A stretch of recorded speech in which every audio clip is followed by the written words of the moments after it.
ஜனாதிபதி தேர்தல் மேடை தற்போது சூடு பிடித்து வருகின்றது. தேர்தல் மேடைகளில் தெரிவிக்கப்பட்ட கருத்துக்கள் அடுத்து 2002 ஆண்டின் பின்னரான 12 ஆண்டுகளில் அடுத்த வருடம் ஐக்கிய தேசிய கட்சி ஆட்சி அமைக்கும் என்பதனை நான் தெளிவாக கூறுகின்றேன். இது 12 வருடங்களுக்கு ஒரு தடவை செல்லும் சைக்கிளே. இந்த தேர்தலில் ஊழல்கள் திருட்டுக்களை செய்தாலும் மக்களின் விருப்பத்தை எவராலும் தடுக்க முடியாது.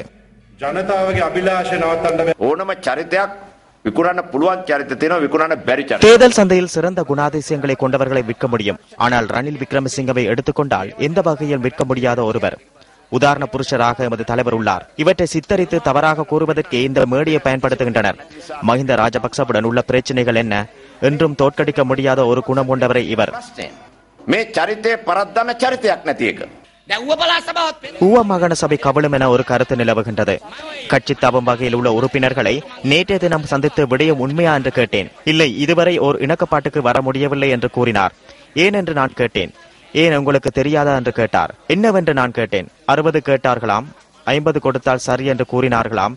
60 என்பது 60 மில்லியன் ஆகும். முன்னணி வர்த்தகர்கள் தமது பங்குகளை பங்கு சந்தையிலேயே விற்பனை செய்வர். இலங்கையில் கொழும்பிலேயே பங்கு சந்தை காணப்படுகின்றது. அது அலரி மாளிகையிலேயே உள்ளது.